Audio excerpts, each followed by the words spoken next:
guys, welcome back. Today we're going to be cooking some bread and we're going to be baking some bread and cooking some beef stew. Disclaimer, this is like this is a multi-hour long process.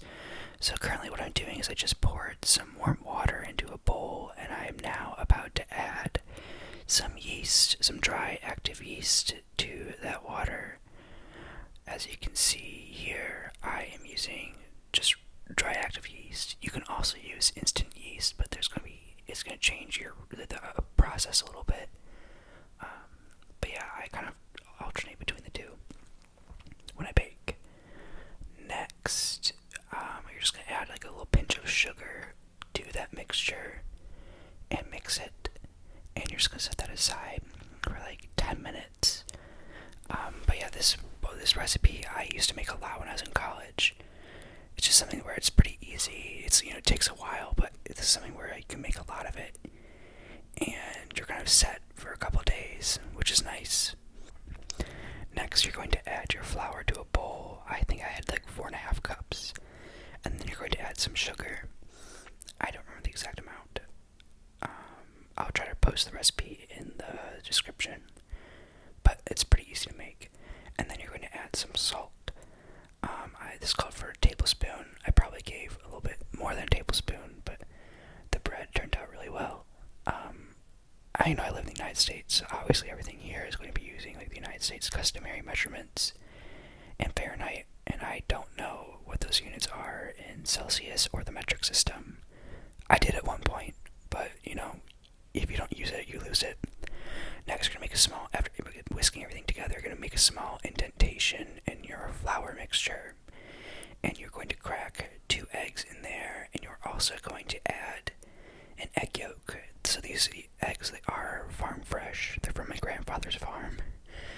But like store-bought eggs will do. I think these eggs were a little small. I probably could have added an extra egg. I probably should have, but yeah, okay.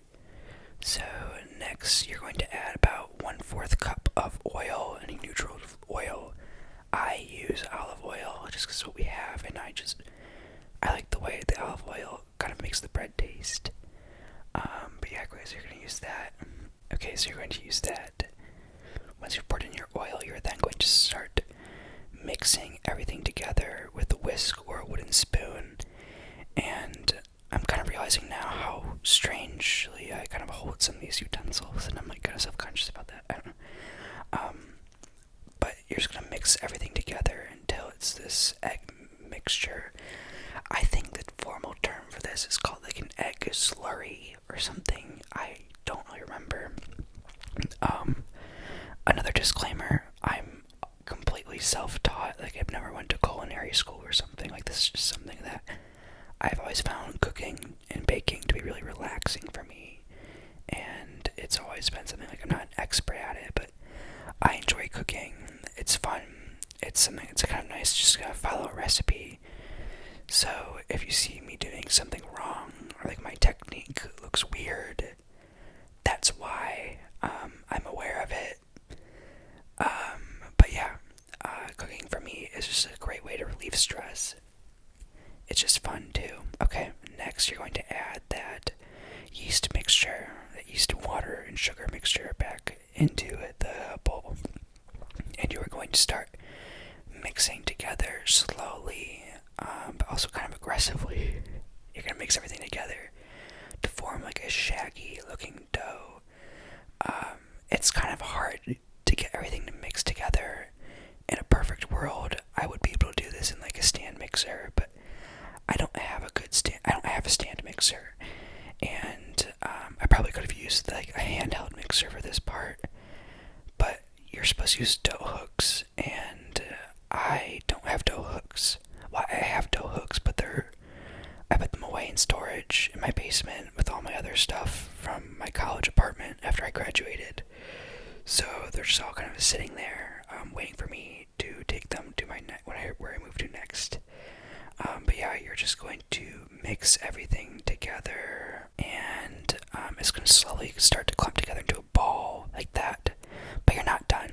Next, Next, you're going to flour out a surface. I cleaned the counter before this, I promise. And you're just going to kind of wipe, and I also wash my hands. Like, make sure you wash your hands and clean everything first. But then you're going to flour down a hard surface. You can do this on a piece of like parchment paper. That works too, but it slides. So for me, it's just easier if I just do it on the counter and clean the counter later. And you're going to start kneading the dough. Now, for a while, I did not really know how to knead a dough, but it's actually really easy. You're just kind of folding and pressing and kind of rolling the dough in on itself each time. And I think what you're doing is you're stacking, if I remember correctly, is you're stacking the gluten structures or the gluten molecules or something on top of each other. But basically what you're doing is you're making sure that your dough sticks together, which is, I guess, kind of cool. There are a lot of no-knead doughs out there too, if this is something you're worried about. But this is something where you can also use dough hooks and just kind of knead it with the dough hooks in the bowl for like a couple minutes. But this kind of goes on for about like 5 to 7 minutes, but I kind of just stop when I think it looks good. I've really never had an issue. A good, easy, no-knead dough is focaccia bread. That's something where it's really easy to do. Like, you don't really have to knead it. You don't need the focaccia bread at all. But there's also, if you want like an actual like a loaf, there's also a lot of like easy, no-knead loaf dough breads out there. I don't know. I got like weirdly into bread making at one point. It's just fun, easy to do. Okay, so once everything's been continued to knead, you're just going to form like a tight ball, sort of. But as you can see, like, it already looks a lot more put together than it did initially. And in this case, I think I definitely should have added an extra egg because my dough, parts of it were looking a little dry and they kind of crumbled off. Whereas if I had perhaps added some more moisture from an additional egg, or maybe some more oil, it would have clumped together a bit better. But that's the one thing, is like, a lot of these recipes is that they will tell you like use a certain amount of eggs or something, but you never know. Okay, next I'm going to oil a separate bowl, and you're going to just make sure the oil is coated all over the bowl. Again, I'm just using olive oil, but you can use like vegetable oil, canola oil or something. Olive oil is just what I have on hand. And you make sure it's coated all over the bowl, and you're going to set that in there. You're going to set the dough in there, and then you're going to cover it with plastic wrap. You can also use like a couple, like some dish towels, but I have found that if you don't want there to be like this weird crust on the dough, that plastic wrap works really well, because you're going to set this aside for about 2-ish hours. Okay, 2 hours later, you're going to line a tray with parchment paper. This is just like the Costco kind that we have. And then you're going to take out your dough from the bowl. Again, this is important. This is like 2 hours later. So during this 2 hour time period, they go do something like I did a Peloton workout, I showered, I went and got lunch, etc.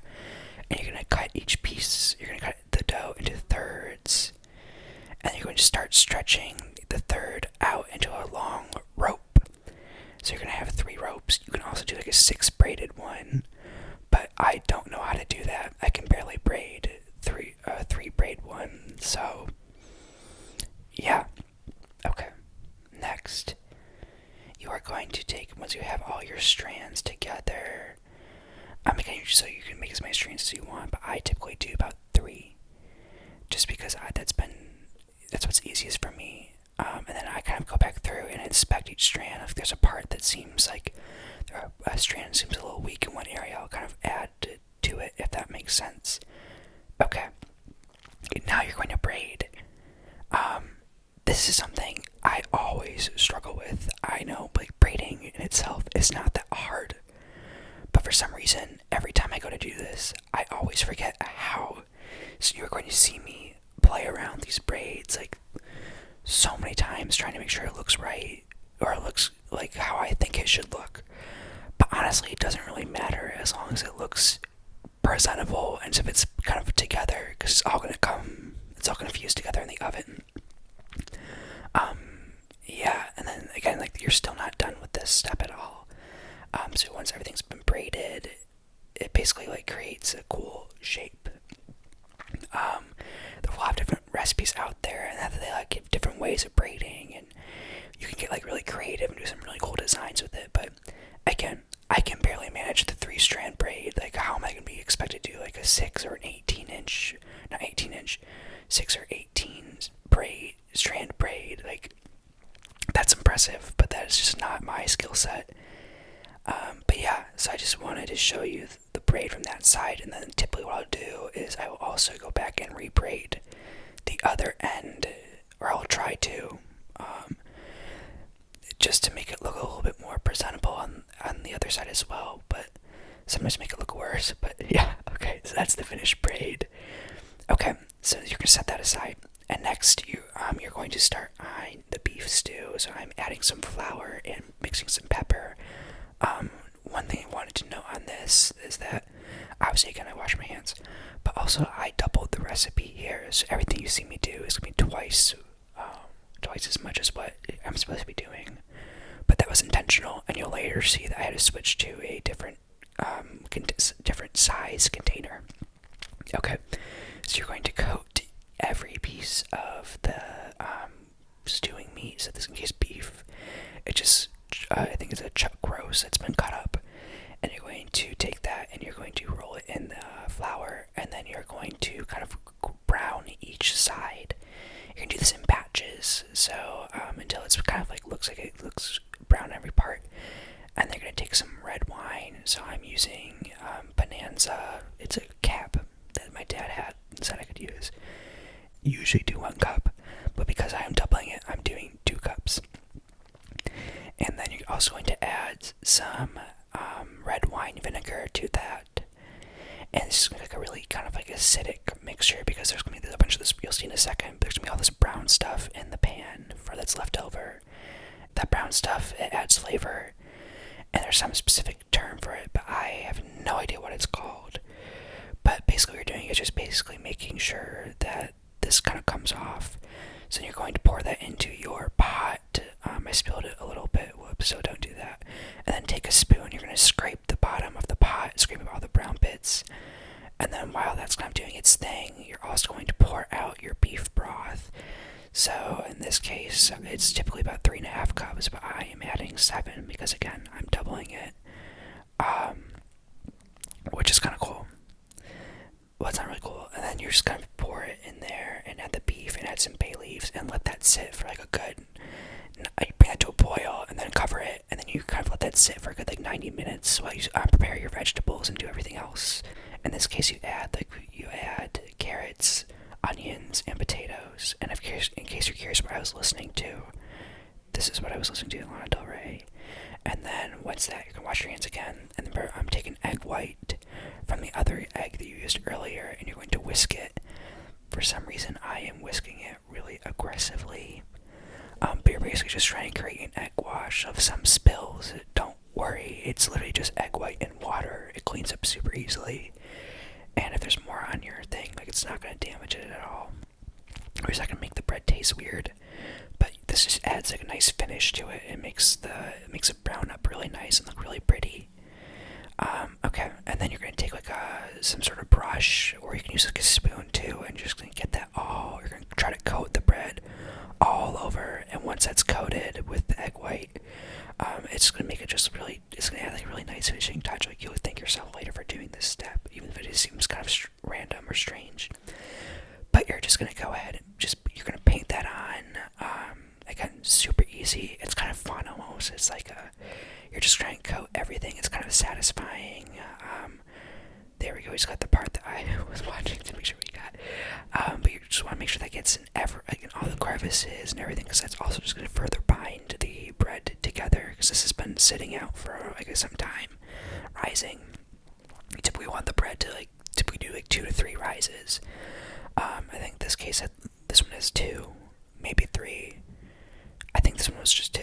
And then I'm adding some poppy seeds on top of it, just to add a nice finishing touch.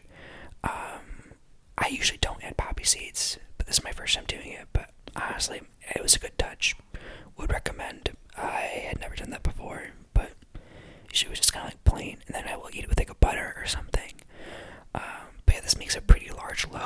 set your oven to 350 degrees Fahrenheit. I have no idea what that is in Celsius. I'm sorry.